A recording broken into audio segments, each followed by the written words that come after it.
you like wine, literally go and spend some time there, because I was blown away, and it's in my own country, and I hadn't actually just taken the time to explore it. We only stayed there because friends said, hey, we've got a spot, come over. And we were like, cool, why not? Yeah, I think if you could take a couple of days, maybe even a week to just drive up and down those vineyards and whatever, that would be amazing. That's just a good holiday. That's a nice way to spend a bit of time. Yeah. So next time I come over, you'll have your own place, won't you? So I'll pop in and say hello there. That'll be Plettenberg Bay. Plettenberg Bay. I'm going to Google that. Okay, everybody, welcome to Brainfood Live on Air. It is episode 197. Can you believe it? We're near to our bicentennial. 197. Wow. We're bringing it to you every Friday, no fail. Thank you, everybody, for joining us and supporting the show. I think it's been going for like four years now, maybe even nudging 5, because we weren't consistently every week in the early days. So it's been great to do it. Wonderful to meet so many people. And in fact, one of the favorite things for me to do in Brainfood Live is occasionally take a virtual world tour. And this is where we go and visit a certain country or a certain region that we don't hear too much about, or we hear different things about, and speak to local recruiters to try and figure out what exactly is the real situation in that country with regards to hiring. And indeed, what can we learn from how people do things there? Because as ever, there's universal challenges in recruiting, but sometimes the local conditions will force unique solutions. Can we pick some of that up? Can we learn? Can we figure out exactly how that works? And finally, in the world of global talent mobility and world of remote working and so on, our need to understand different regions in terms of how they operate is going to be critical for our ability to provide value to our employers and our customers. So that's another reason why we do Brainfood Live on air. Anyway, we have to welcome Vanessa Rath, the very famous Vanessa Rath, onto the show. Great to see you, Vanessa. This lady's always got a smile, even though she's not 100%, because you have broken the record for a number of COVID instances, haven't you, Vanessa? I have. I've even surprised myself. And one of my friends suggested yesterday I need to donate my body to medical science to go and figure out why I keep getting.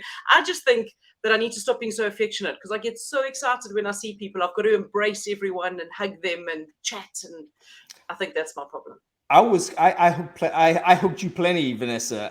But I tested myself as soon as you texted me, and I was clear again. So I wonder whether you somehow do the thing for the humanity, just absorb the COVID and just take it in, and everyone else is okay. Now. Okay, enough. Well, listen, if you need to duck away and have a lie down at some point, we totally understand.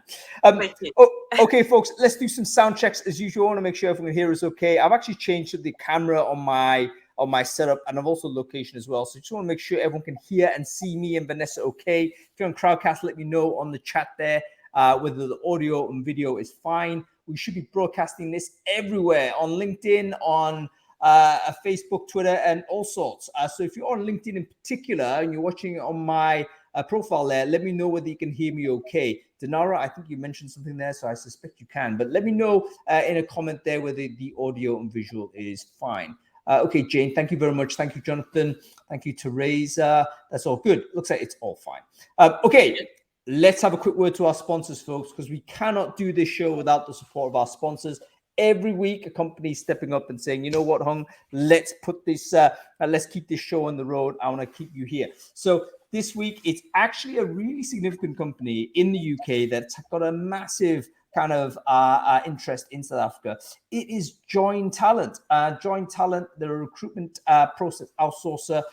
I think they've reached one of the top 50 fastest growing companies in the UK. They've been really a fantastic business over the last 5 years. Very quickly have become a real dominant player in their niche, which is helping companies that are scaling up hire talent from anywhere in the world. And one of the best things that they did right from the get-go is to go remote only for their own businesses, for their own recruiters. And they ended up recruiting a load of South African recruiters into their team. I think a third of their business. Yeah, I think a third of their business is South African. So effectively a South African business. So folks, something you should take care of. They've also produced an amazing resource, which I thoroughly recommend everyone take a look at and download. It's a series of guides for talent leaders, and I haven't seen the level of depth and quality in this written content, at least in the pre-ChatGPT world. I know this is written before we had generative AI, and it is fantastic. If you're a recruitment leader, or if you're a TA leader of any type, and you feel as if there's gaps in your knowledge, go ahead and just check out the link I've just shared in the chat stream there. Someone can pull that out and stick it into the LinkedIn Live event. That would be great as well. Go ahead and download all of that content. It's all for free. It's all you need to do. Go ahead and grab it. Okay, let's get on with the show. We are talking about hiring in South Africa. I think South Africa has got to be one of the most famous countries on the planet. Lots of reasons why. It's incredible history, of course. It's unique conditions. It's unique journey. But I think a lot of people don't know anything about how to recruit there. Or they don't know anything about how the culture is, the legal environment, how to operate, what are the conditions, etc., etc. So Van, over to you to begin with. You're the co-host for the show, but you're also a person that's very interesting in the sense that you've worked in South Africa, you've worked outside of South Africa, and currently you deal with customers from all over the world. So how would you kind of describe a company that's looking to hire people in South Africa, for instance, or maybe they're setting up an office there for the first time? What are the things do you think that they're going to need to know ASAP, that a US company is not going to know, or a French company you would have no idea on? So first of all, Hung, you forgot to say what a beautiful country we are and what an amazing group of human beings we are. We're the Rainbow Nation for good reason. And I think it's a wonderful idea for people to invest in South Africa and open businesses here. What I always hear when I travel is that we love South Africans. South Africans are some of the most hardworking, passionate, dedicated people that we have ever employed or that we've ever met. And I think that that's something that people don't always know, and they wouldn't unless they'd worked with a South African. The other thing that works really well for South Africa is our position. So, I always say to my family that we could never immigrate anywhere because this is perfect from a time zone perspective. I can have meetings in one day to New Zealand, and 12 hours later, I can be finishing meetings to the US. And I'm not advocating you work a 12-hour day, but we are perfectly positioned to catch everyone within our time zone. And I think that really makes it amazing. And another good reason, especially for UK-based companies, is the time zones. I mean, we're sitting at the moment in your winter in a 2-hour time difference. In your summer, we go to 1 hour. So it's a perfect way to be able to work. I know a lot of South Africans that are working here in customer care, web support, because of the time zones, and it's easy, to mix and match. And I'll probably say the last thing is that we have 11 official languages in South Africa, about as colorful as our population, but English is so widely spoken. English is seen as the business language. So you're going to find people who literally speak the best English within your time zone who are working in a currency that at the moment, I think we're sitting at 20 or 21 to the pound at the moment. That's right? Yeah. So, you literally can get amazing quality, amazing talent, great people. You can still pay them more than what they would earn from a South African perspective, but you will pay them a lot less than what you would pay the same person living in the UK with all of the London, costs of living. So for me, it's a no-brainer at all. And I've helped several companies, especially recruitment agencies. I was actually on a call last night with a lady in Glasgow from a very well-known company chatting to me about, recruiting South African recruiters. And I see it happening.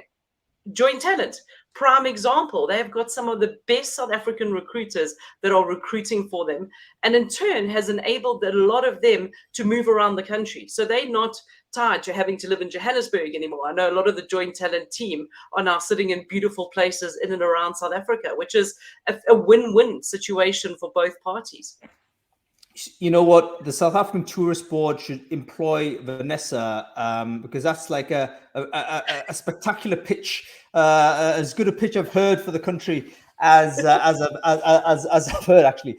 A couple of things actually just to renew. I mean, it's really interesting, isn't it? So number one, you can say there's, and we haven't even talked about the fifth and sixth thing, which is of course the human potential there. There's 40 million people, I think, in South Africa. Yes. So it's a big population, also young population as well. So you can think about a long 10, 20-year plan if you're going to grow a business there, and potentially your access to human resources is going to be very, very strong. But the main things we're talking about right now are English language proficiency is as good as native. You've got time zone advantage, which is difficult to replicate, particularly if you're dealing with Europe and let's say East Coast in the US. In fact, who else? There's probably not a European country, maybe outside of the Netherlands, I guess, that would speak English to the same degree of standard. And of course, cost. I mean, there is a scenario where there is a big cost differential and you could get like elite talent for very good salary, but not for ridiculous salaries that we've been needing to pay. So taking advantage of that obviously makes sense, particularly with the shift to remote. And very interesting, actually, Van, you mentioned about the recruiters that you're speaking to potentially setting up offices in South Africa. I think that's possibly a big market because recruiters are a nightmare to recruit. I mean, is that not the case? I mean, even with redundancies coming and all the rest of it, everyone wants to set up their own business. No one wants to be an employee, etc. Very, very difficult to do. Why don't you just hire someone who's got the hunger, got the talent, got the right time zone, right ethic, right language skills, and they're just like, I don't know, 2,000 miles south or whatever. Yeah, let them work remotely. Like, don't even worry about setting up an office. Just have a workforce here. Because, some South Africans, yes, do want to go back into an office. Most South Africans, I would say, and this is a big thing to say, wouldn't want to. They're quite happy working remotely. We have our challenges. We have the load shedding, but most people who are working from home are actually better set up than offices with, at home, they've got generators, they've got inverters.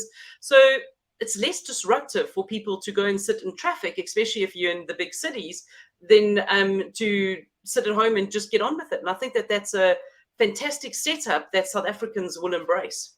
Do you know what? That's actually a really interesting point because, folks, if you don't know the term load shedding, if you're watching this from outside of South Africa, it's basically, I suspect all of us are going to have to get used to it, by the way. It is a technique, it's a term to describe essentially a cessation of supply of electricity, planned cessation, because you're trying to balance the energy throughout the grid. And it means that essentially the electricity goes off in a particular area of the country. Now, obviously, that's going to be a very significant issue if you're working in a digital space, or particularly if you're online all the time, suddenly you're out of internet.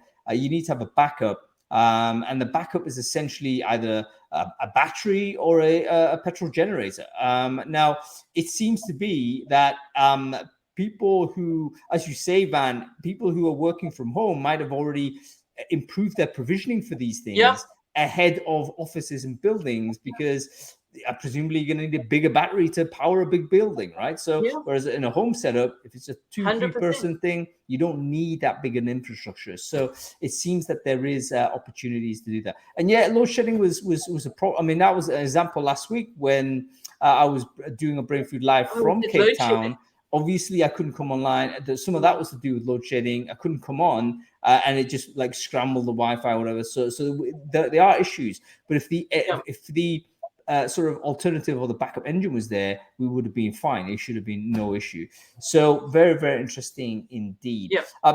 Let's talk to some local recruiters, Van. Let's get their perspective. Sure. We've got a lot of different people. We've got agency side. We've got in-house recruiters. We've got Jonathan who's going to come on and give a perspective from the technology and wider macro perspective as well. I don't think we can get everyone on at the same time, folks. So I'm going to have to just bring people on maybe in 2s and 3s. I hope that's okay. And then we can see where we go. So let's see whether we can firstly...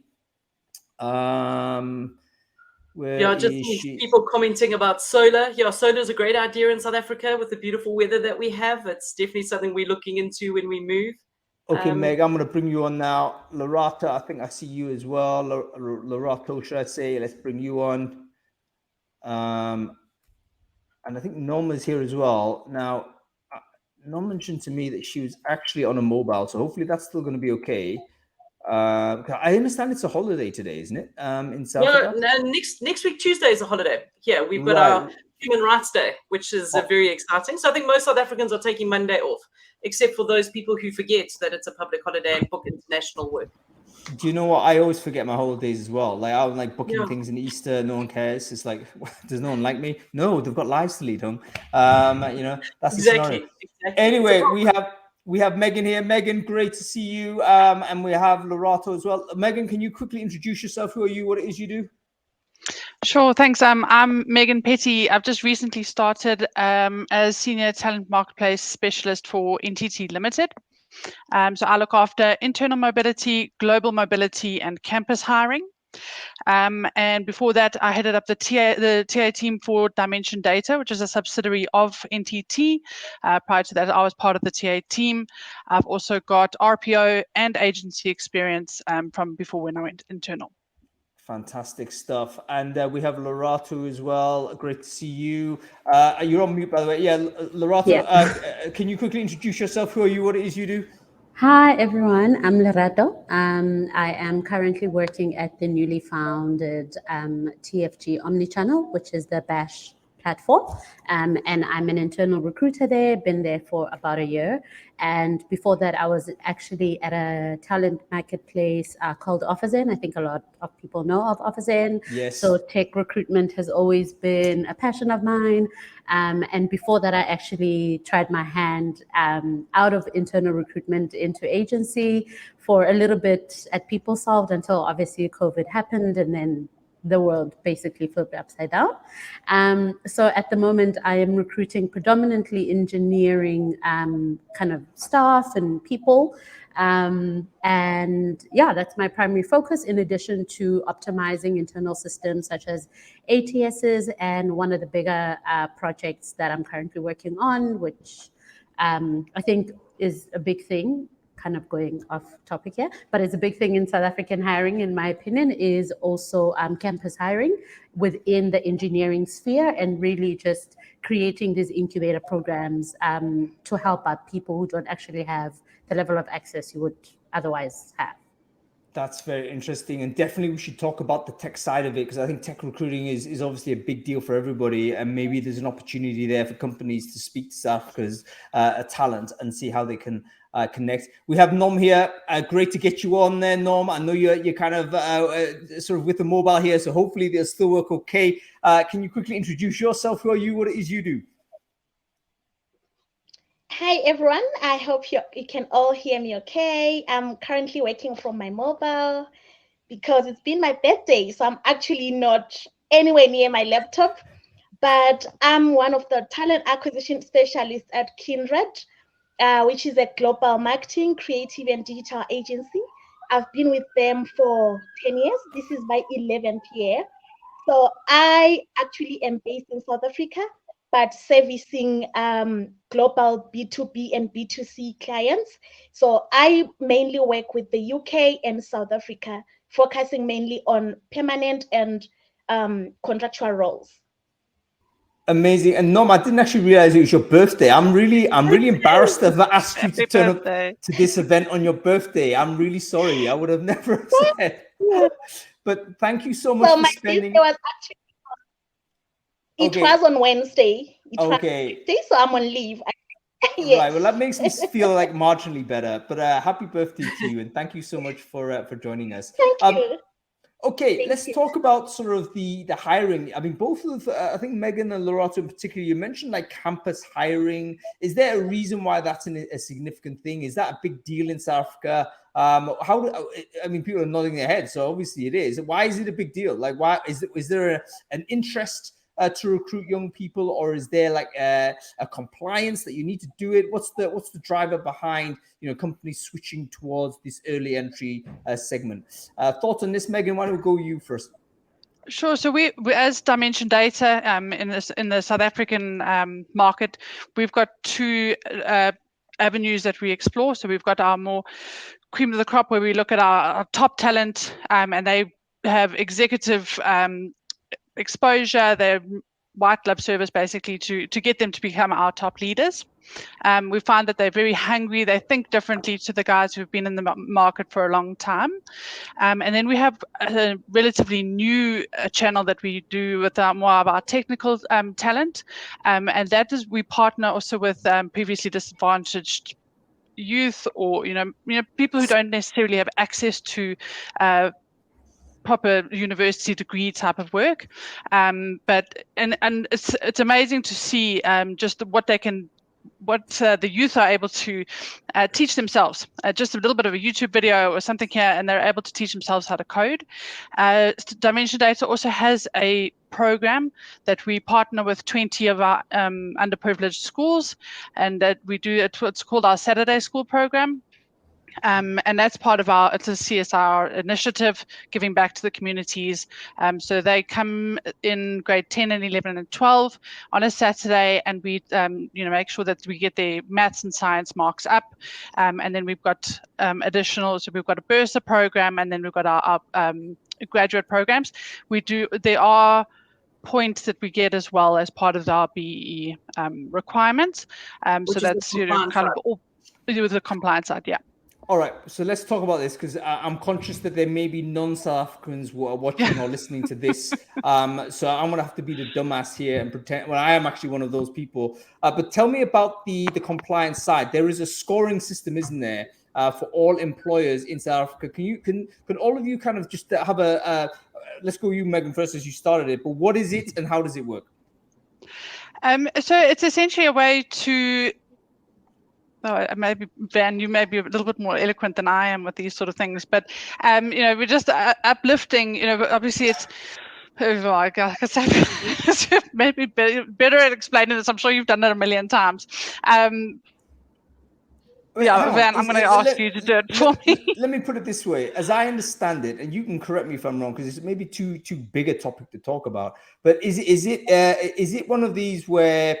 I remember the first time I arrived in South Africa, someone educated me on this. It's basically every company has a score, like they're accredited, and there's a number attached to that employer based on their contributions, I guess, to social equity and what have you. And what contributions can they make? You mentioned one of the things is to go ahead and set up schools for people and get sort of education levels up.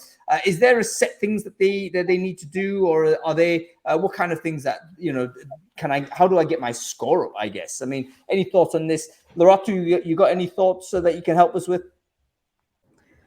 I'm just empathizing with Megan, because recruiters would kind of get the numbers and we're like, okay, we need this much diversity because we need to be scored at this rate and we need this level of BEE kind of rating. But essentially it's based on South Africa's historical kind of employment practices, where there was a lot of discrimination against by POC people. And so we are right now, and really for probably the past 30-ish years, have been in the making efforts to hire consciously and hiring a little bit more deliberately in terms of how we spread the kind of diversity between white employees and BIPOC employees, and South African BIPOC employees as well. Sorry, POC stands for people of color. PDR stands for previously disadvantaged individuals. So yes, that will help you to keep it. So I'm actually using BIPOC kind of as a catch-all, just because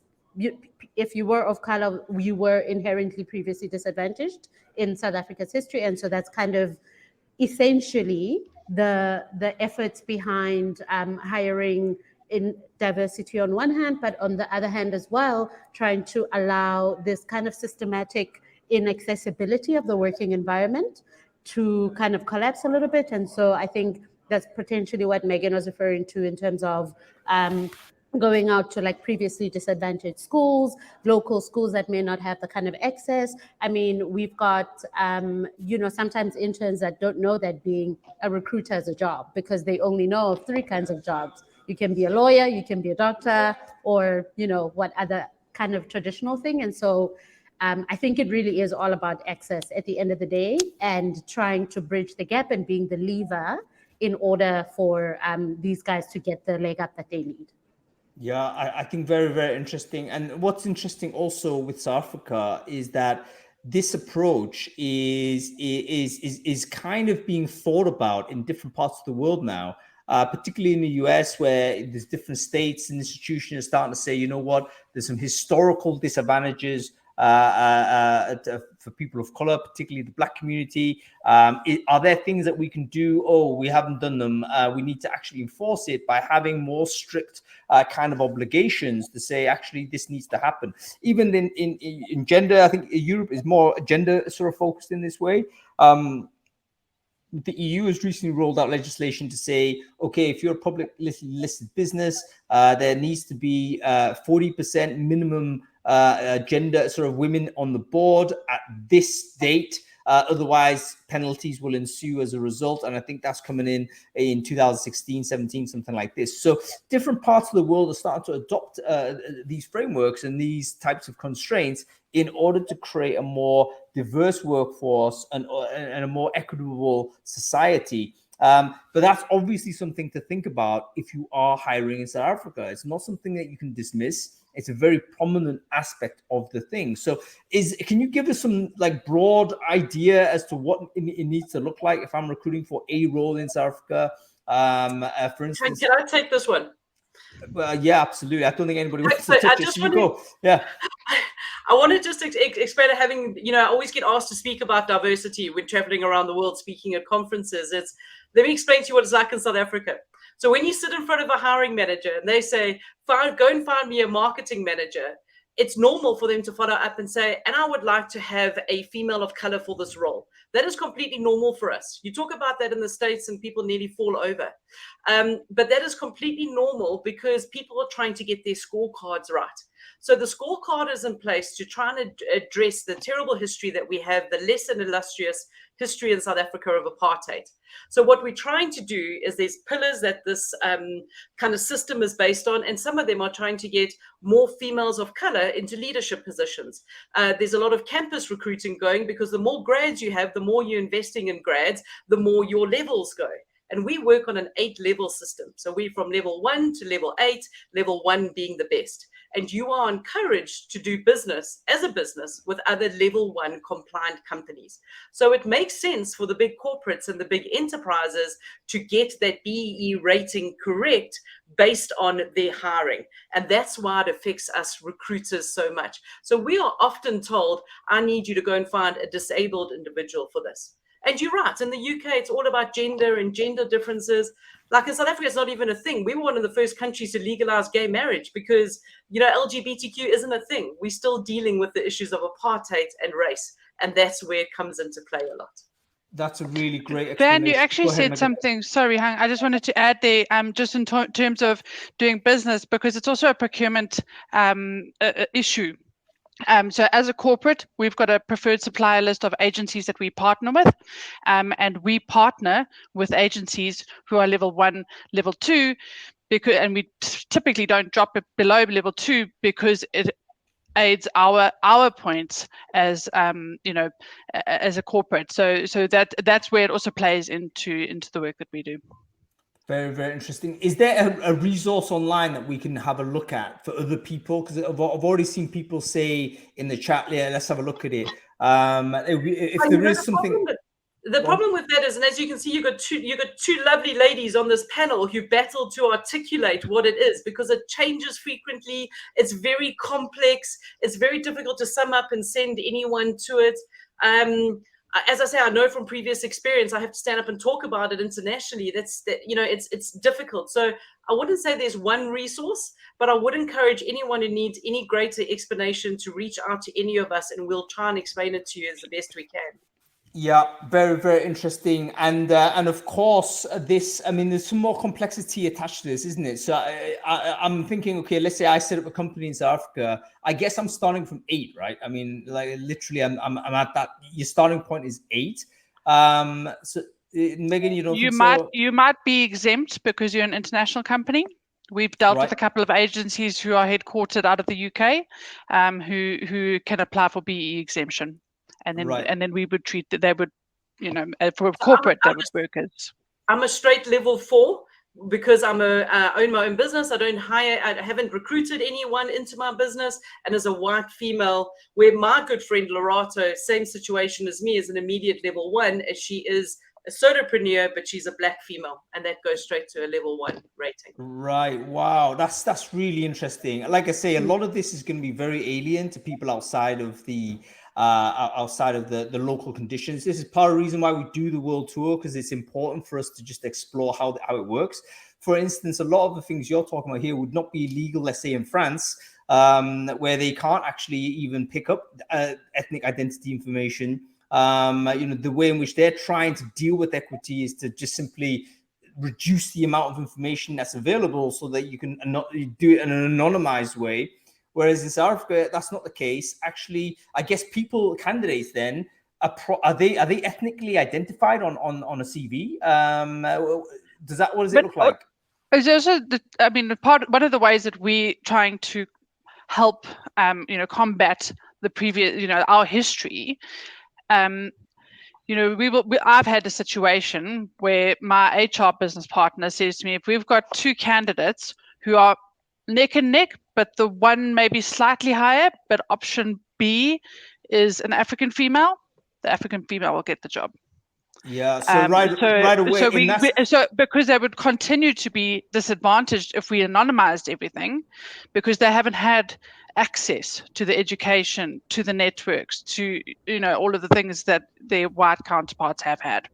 Yeah, I mean, for instance, that scenario would not be flying in the UK. No. By the way, I'm not saying one is better than the other. Just to describe how it works in the UK, I think we can collect ethnicity data, and we can do things like kind of promote disadvantaged people or people from protected groups.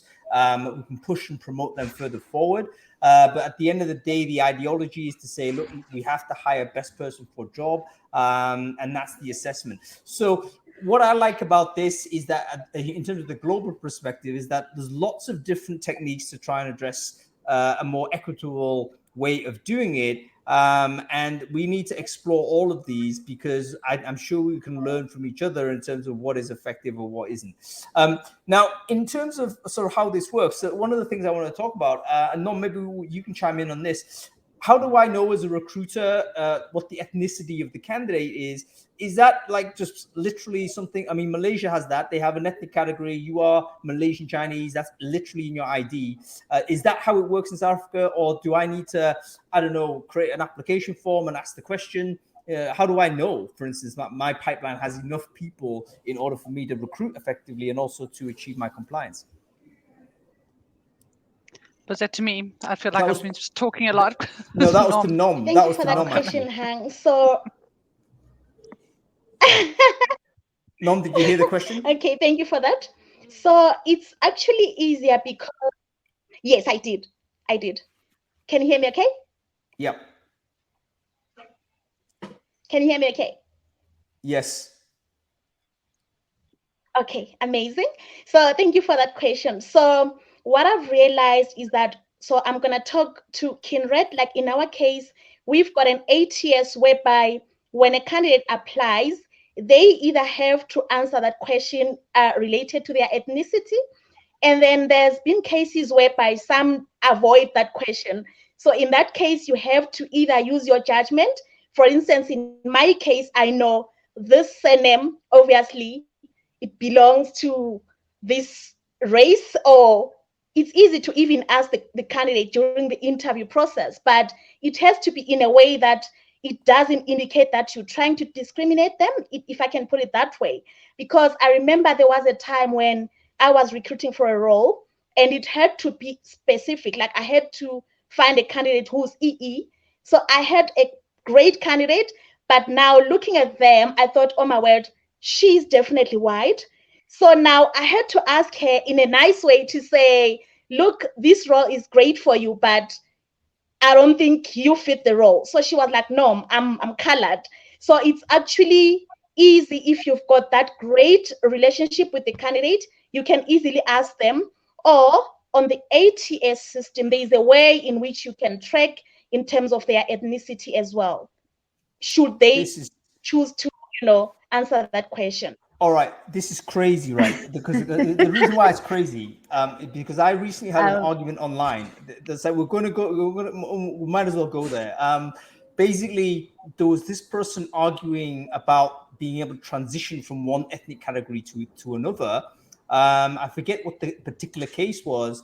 I think it was some American person who was like an Italian individual, but she wanted to be Hispanic or something, and literally adopted the name and said, I'm transitioning. And everyone's like just piling in on this person saying, no, you can't do this.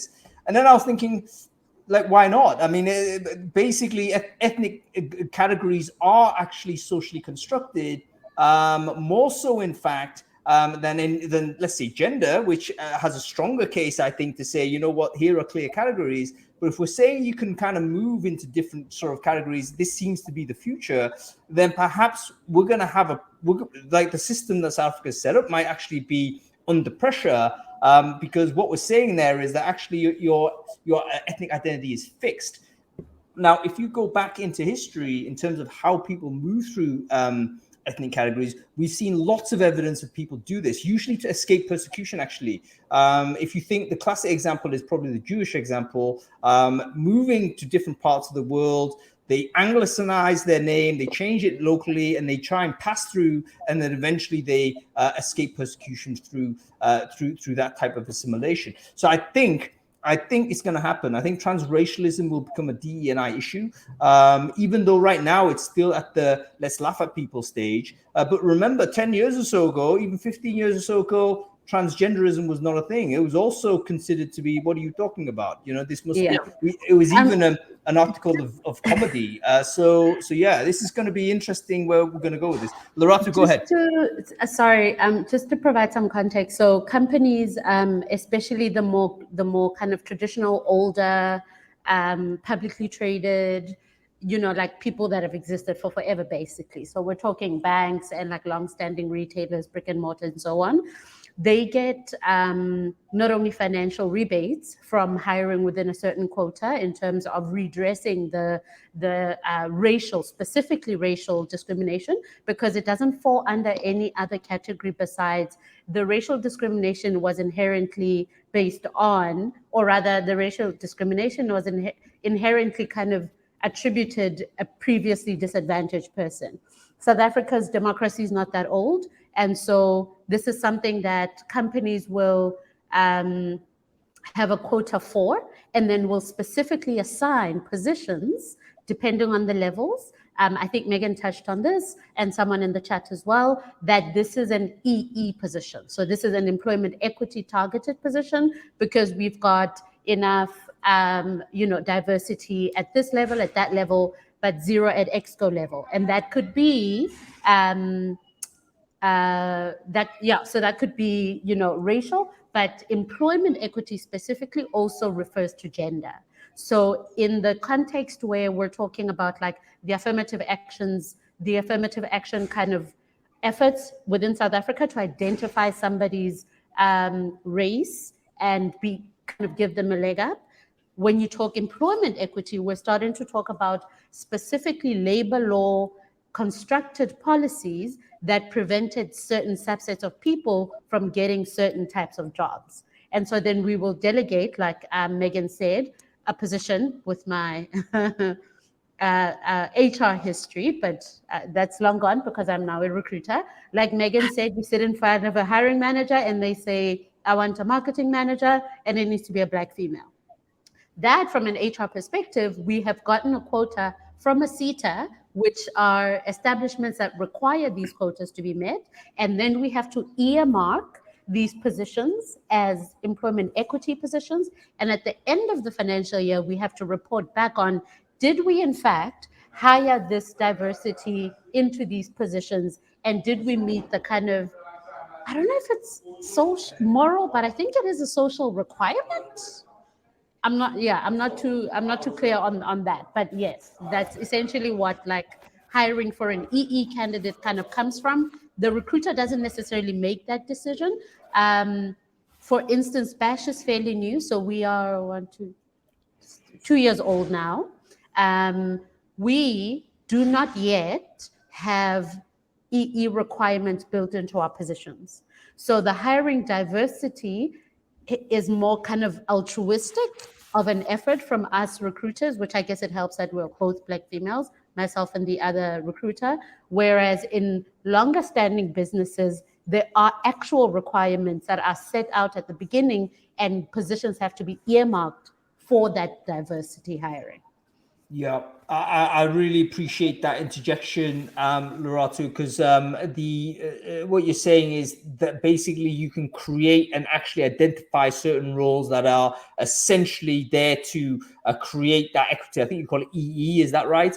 And that makes it very, very clear to everybody that this is a role that's going to be earmarked in that way. And in fact, some of the people on the chat here are just talking about it and saying, actually, this is a really almost a shockingly a frank way of discussing diversity, which the US and UK and other places tend to do it still euphemistically. And you guys almost like walk on eggshells, Hung, when you talk about diversity. Whenever I'm overseas, I can't believe it, and then I'm just like, people are very terrified, I think again this is something that we could learn from different countries, because I think just South Africa jokes a lot as well about like our racial differences, our history, our like, and it's not glib, right? Like we don't joke about it because we think apartheid was super fun or colonialism is hilarious. But I think South Africans, like as a nation, we like speak at a thing very directly with a lot of humor behind it, create lots of kind of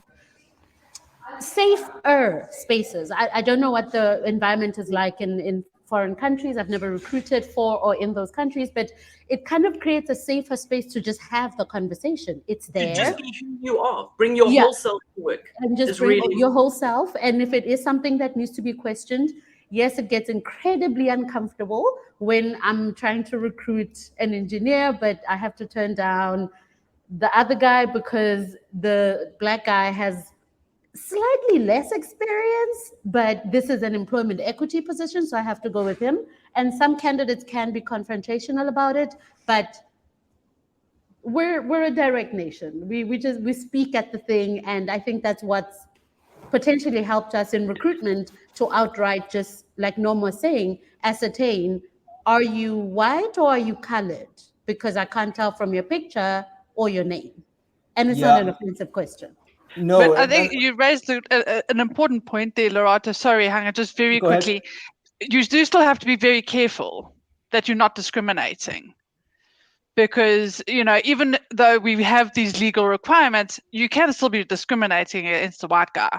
And then you'll get white guys who go, oh, it's just because I'm white. That's why you're declining me. It's like, no, you're not right for the role. Yes, but that's why it's worked into HRM studies at UNISA, at UCT, at most of our Ivy League universities in South Africa, fair discrimination with the logic behind it, for sure. So you cannot kind of, and I think that's why it's important to just contextualize that as recruiters. This isn't like a willy-nilly decision we make to just be like, okay, well, I'm going to hire the other guy. This comes from top down. It's a rule. It's from the HR practitioners who are on top of the Labor Law Relations Act changes, which has happened a lot more frequently since 2020, who are on top of employment equity regulations. And so they are the guys who brief that in. And so by the time a recruiter is posting a job post and has to put that little line at the bottom that says this is an employment equity position, I forget the wording, that has come from the business itself. So sort of a safeguard in terms of unfair discrimination, like by preference, maybe? Okay, one quick question, and I'm asking this on behalf of the audience. What is the percentage of positions that are that is designated EE? Is there a flat number? How does that work? I guess it depends on your sector, depends on the role, the level of the role, what your company looks like at the moment. I know when I was heading up the TA team, I sat monthly with our head of BE, and she would say, okay, well, this is what our numbers look like today. What are you doing over the next quarter to align them to what they need to be? So we do have a guideline that comes from the government division that says this is what it needs to look like, and we need to kind of get as close to that as possible. Right, got it. So and show movement, because it's going to take time. So essentially what a company has to do is look internally on workforce population. You're going to have to put it through an ethnic lens or a gender lens, let's say. And then you're going to, and a disability one. I remember that was one of the talks at Sam's event. And then you've got to basically try and get those numbers in the right direction. And the instruction will then roll down to the internal recruiters to say, Lorata, you don't think that's true? Is that? No, I was just going to say it's all true. Interestingly, right now, and this isn't to reveal company secrets or anything, but interestingly right now, as Bash, as young as we are, as new as we are on the market, it's more intuitive at the moment as like an establishment versus a given number, a given percentage within various functions, because in finance you've got these guys, in engineering you've got those guys, and so we don't actually currently have kind of a yardstick for this is where we're aiming. We kind of instinctively, just like as recruiters ourselves, just like look at the team we're hiring for, look at the position and the level, and just kind of go, yeah, there's not enough diversity here, and then we just have to kind of figure it out. It should be. Yeah. Okay. So but that involves a lot of bias, which can get dangerous quickly, I think. Yeah, so yes, yeah. On that note, absolutely. And by the way, folks, just again for our listeners here, there's certain terminology that's going to be okay in one place, and terminology is not going to be okay in another. In South Africa, it is okay to use the word colored. It is actually a category of person. In the US, that's like no bueno, and right? Colored does not mean black in South Africa. Yeah. It's a different type of person. So but again, that type of interaction teaches a little bit about how culturally contextual these things are, and they're not universal. They just happen as a result of historical sort of circumstances, and all of these ideas that we're wrestling with. This is why I think very, very important that even though we can learn from each other, we need to absolutely respect local conditions at all times, because you cannot just like roll out one thing that works in one place to another, because the cultural, historical context is totally different. So, okay, we seem to have lost Norm. I'm not going to call her back. She should be having a holiday somewhere. But we've got to get some other people on screen. So we're going to say goodbye to Megan and Loratu here. Thank you so much for joining us, folks. Really, really interesting. Please do share your links in the LinkedIn chat, by the way. Make sure everyone can kind of connect with you too and learn more. And folks, whilst we're doing this, we also want to take the opportunity to do exactly this. This is a really fascinating topic. I would recommend anybody who's watching this, if you're interested to learn more about how South Africa deals with the diversity in recruiting, now is a good time for us to connect with as many people as possible. So take a moment, take your LinkedIn URL and share it in the chat stream in Crowdcast. Then make sure you connect with everyone else who has done the same. If you're watching this on LinkedIn, why don't you do the same again? Open up another tab, take your LinkedIn URL, share it in the comments, and then connect with everyone else that you see there. Hopefully, you'll emerge from this. I can see actually lots of South African people are watching this. You're going to merge with a bunch of people that actually have lived experience and professional experience of how to operate and work in this environment. By the way, Luke, thanks for watching along. I totally forget that you are both obviously recruited in South Africa as well. I should have brought you onto the show. No, Norm. You're meant to abandon the event. Go and have your birthday. Thank you. No, wonderful to see you, and great for sharing your time and in when you should be with your family and friends. So wonderful to see you, Norm. Thank you. You take care of yourself, okay? That's why I was saying at Thank the you. conference Thank you last week, is that Hey. South Africa has such great sources of diverse talent, because we all have to do it. We're forced to. And it makes sense now, hopefully, because we have always had to recruit like this. You know what I would say is I would say it's a yes, but there's also some, again, conditions that are going to make it difficult. Again, I'm looking at France. Like, how do you do diversity recruiting in France? Totally impossible. You can't do name searches. You have to do like really almost perverse things, like figure out like how many people might live in this certain area, like demographically speaking. Oh, people in like N1 that tend to be from, Nigeria or something. Great, let's go and recruit purely in that postcode. You're shooting in the dark, so it's very, very difficult. But you're right. I think we can learn a lot from how South Africa does it, but it's not all perfect. I mean, there's a scenario in I think similar in the Middle East. We had the conversation hiring Saudi Arabia earlier, and again we went through that process. But sometimes when you create like hard numbers and say we need to recruit this number, obviously it's a big recruitment problem. It's going to extend the amount of time it takes to recruit. And in fact, you may end up recruiting individuals that are not suitable for posts because of your pressure to push people through and to hit those 100%. numbers. Yes, so, we see that happening. Yeah, difficult. Let's bring on Sam. Jonathan, I'm going to bring you on in a minute. I think Sam is here. Sam's the only recruitment agent, I think, that I can think about. Actually, Luke's there. I don't know whether Luke's up for joining us. I don't know whether he is. Don't matter, Luke. He's probably in his pajamas. But it's like randomly pull people on screen. Screw it. Let's get Jonathan on as well. I don't want to keep him from his nice view on the sea. Let's get him in here. Brilliant. And we'll see what we think about it, because there's other things to think about apart from diversity. Like, what is the overall economic environment? There she is. Sam, how are you doing?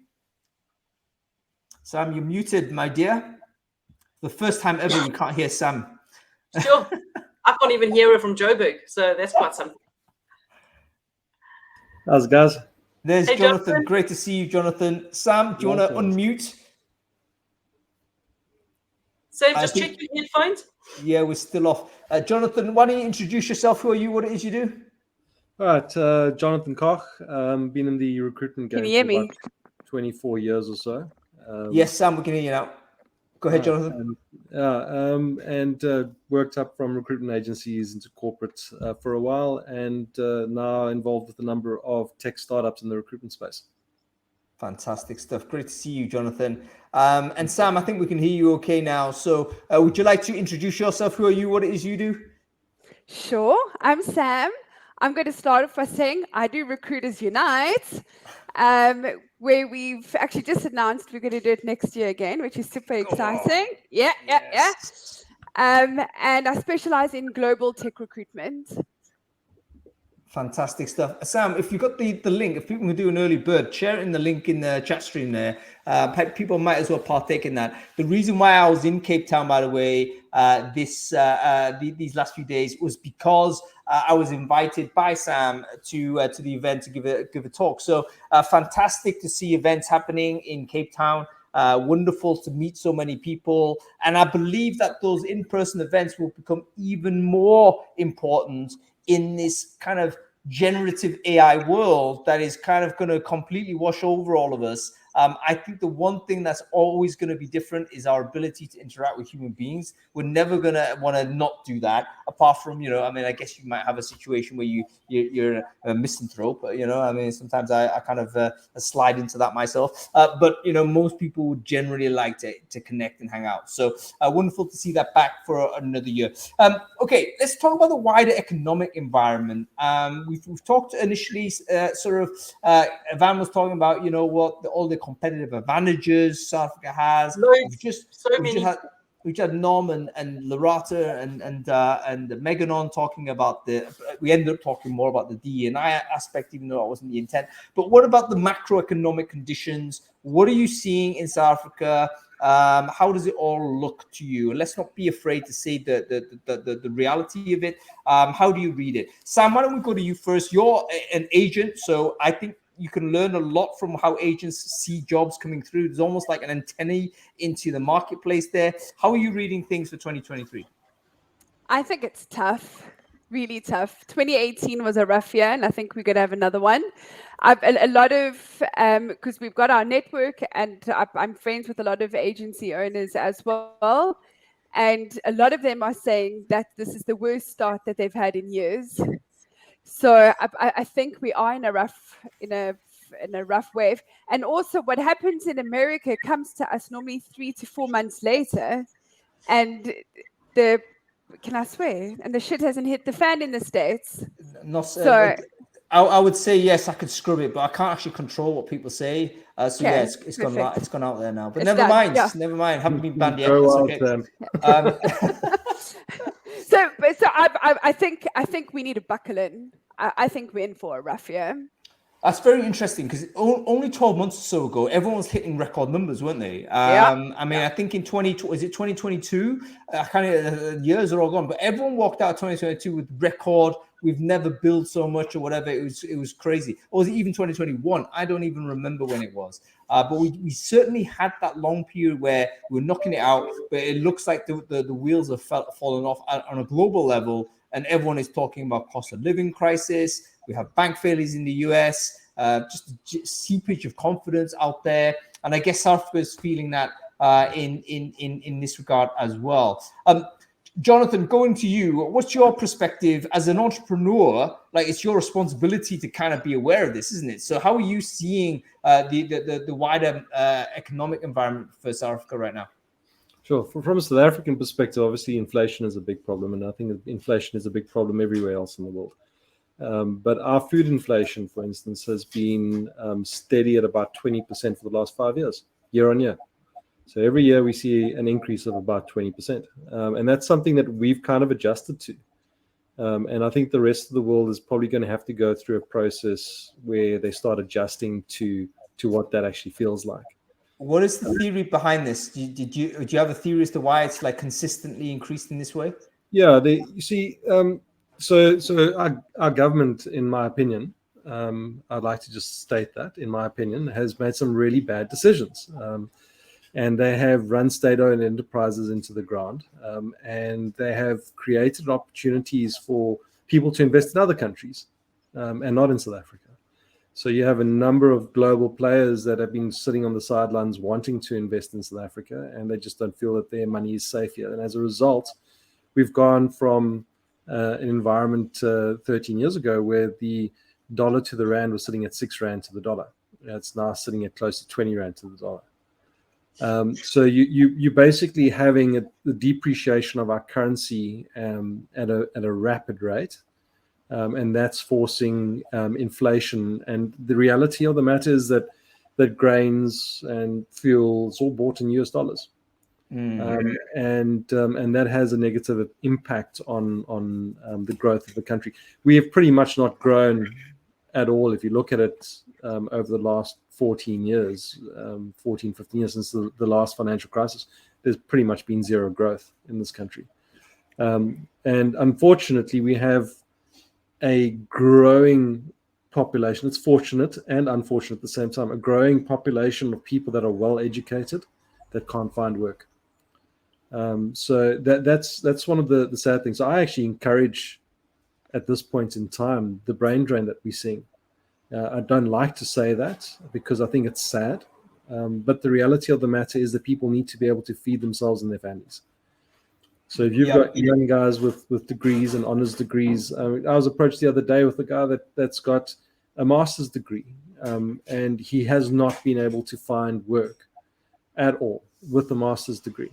And he's been battling for 3 years to find just an entry-level job in his field. So when you're looking at all of these components, these different moving parts, and then obviously you can see that there is definitely an opportunity for some people in foreign markets to either acquire skills or outsource to South Africa. I like the outsourcing idea. I like the fact that so many organizations are starting to say, well, great, there's really good skill in South Africa and the rand isn't doing well. So for them, it's cheap labor. In South Africa, it's a case of, well, I got a job. I'm grateful for that. So there are a couple of moving parts beyond that, of course. But is that potential a sort of way to do it, in the sense where, because of the initial advantages that Van was talking about, it's almost like attracting international companies to put an office in, or at least put the jobs here, so that they could be performed by South Africans, yes, at a cheaper rate, and it could be that that's a cost competitor. That's still a good salary. It's still a good salary. The money is still, it's almost a form of remittance when you think about it, because the money's coming from one country back to Africa, whereas previously it's been in the reverse sort of direction.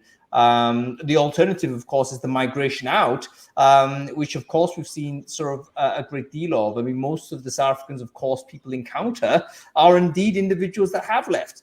So that is an example of what does occur as well. And it reminds me a little bit of, Southern Europe and Eastern Europe also, where a lot of those countries have got a very difficult brain drain scenario, but they also have a depopulation scenario because they're not actually having enough kids. So for instance, country like Bulgaria, year on year is actually going down like by 500,000 every year in terms of population size. And you think that's not good, that's like Absolutely. really fast and not good. So I think it comes down very much down to a subjective perspective of where you are in your life and your career, and those kind of things. I mean, I choose to stay. I have a British passport. I could leave at any time, but believe in South Africa. I don't have rose-tinted glasses on. I recognize we have problems and things like that, but the opportunities for entrepreneurs in this country and startups is absolutely amazing. Cape Town actually has the biggest population of digital nomads in the world. And those are a lot of people from all over the world running startup businesses. It's absolutely incredible. You've just got to know how to work the system. And that for me is the best way to do it. You've got to make sure that you make allowances for this load shedding, get solar in your house if you can afford it. If not, find a communal workspace where you can all put together. And South Africans are the most resilient people that I know. We will always make a plan. And I think that that's where the big difference comes into play here, is that we have such adversity. Like I laugh at some people from other countries when, their biggest adversity is the Starbucks is only 3 blocks away from their house, and now they have to drive there. I mean, come on, Starbucks only arrived in this country 5 years ago. And that's what I love about the South African spirit, and the way that people tackle all of this diversity. And I just think it's where you are, very subjective. If your family has been a victim of a violent crime, I totally understand.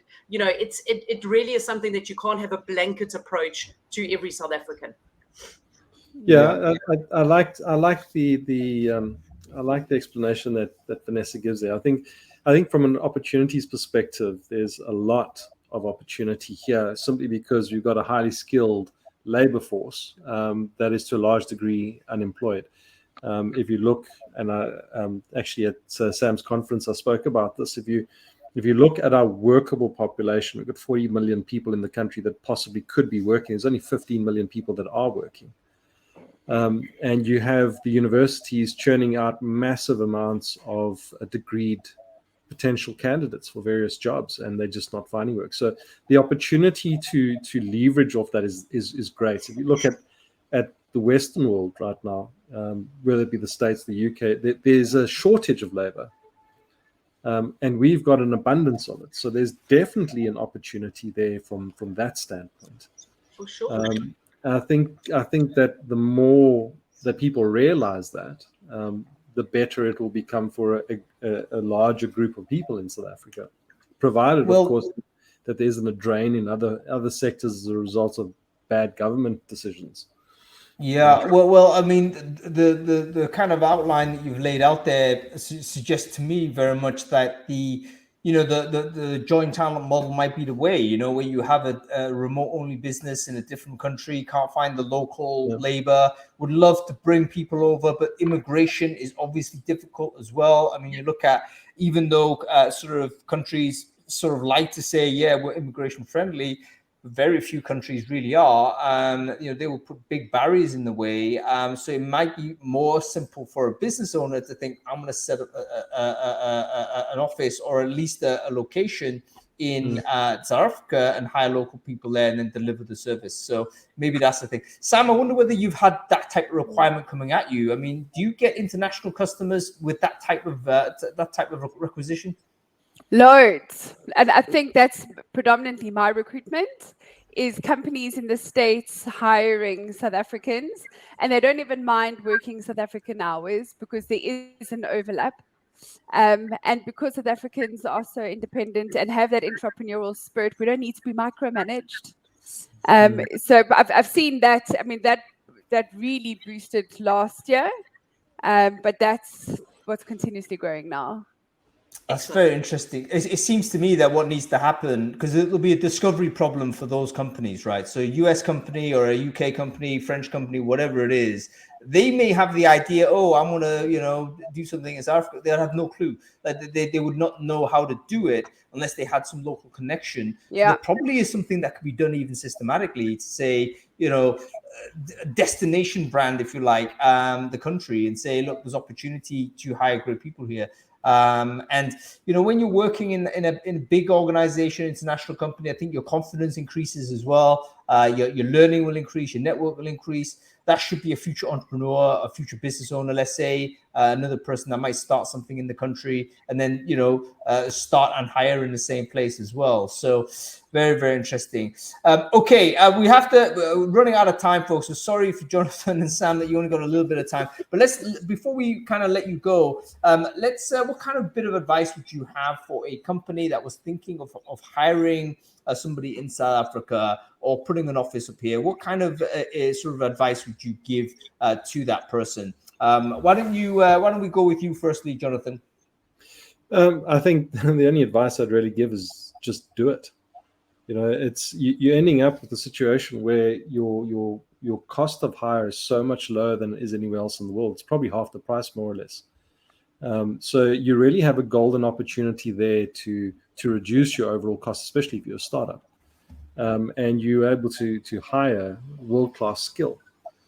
So it's a no-brainer in my mind, and that's one of the reasons why we do all of our work here in South Africa. Why, we've got our products that we're trying to push into various parts of the world, but the reality of the matter is that if I had to try and develop some of the software, etc., that we've developed abroad in the States or in the UK, I would not have been able to afford to actually get to where we are at the moment.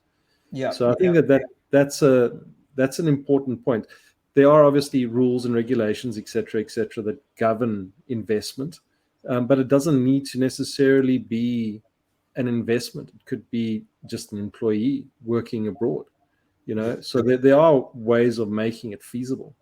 Yeah, and that's how, and to be honest with you, we've seen organizations like Deal and Remote.com and stuff like that starting to, they have raised more money as a category of work tech than any other, because I think that everyone sees that as generally the future, where a company should not be constrained in terms of their sort of country with regards to who they should be hiring.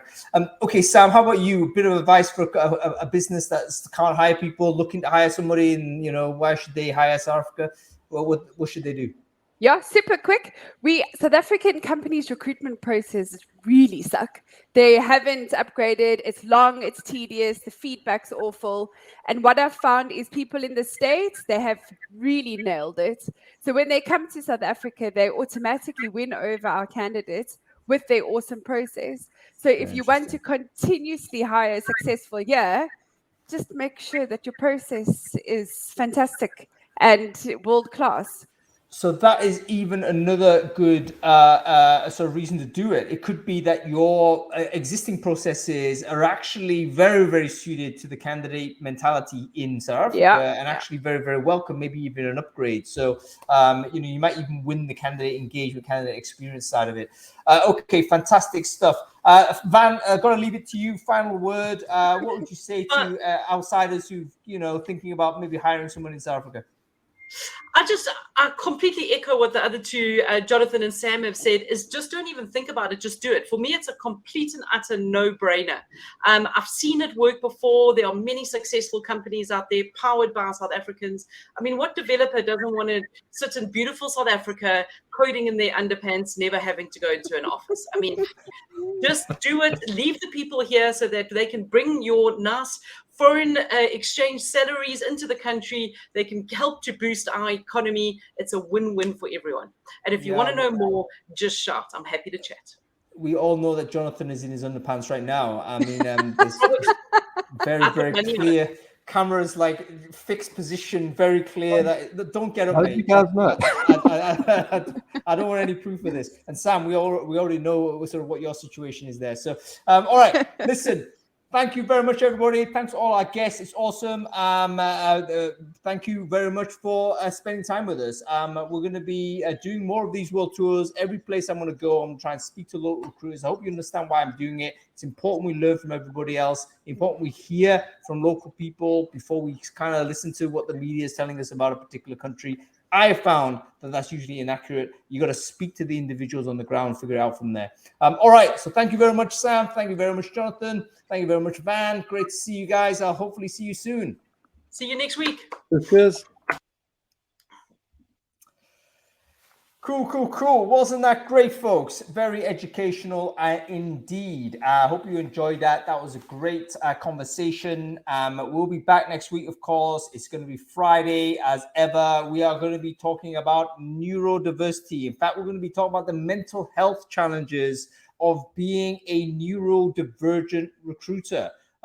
We have Van coming back to help us with that. We also have Balázs from Hungary. He's going to join us. And also Michael Cohen, the Batman himself, is going to be joining us here as well. This will be real talk from recruiters who are talking about the challenges that they've had as people who perhaps are neuroatypical, not only their own challenges, but in fact, recognition of how their behaviors and their psychology, their psychological condition has in fact impacted others. And then perhaps we can figure out exactly, how we can together handle some of these situations. Anyway, I hope you're going to join us for that. Follow the channel if you're interested in this type of conversation, and we'll see you next week.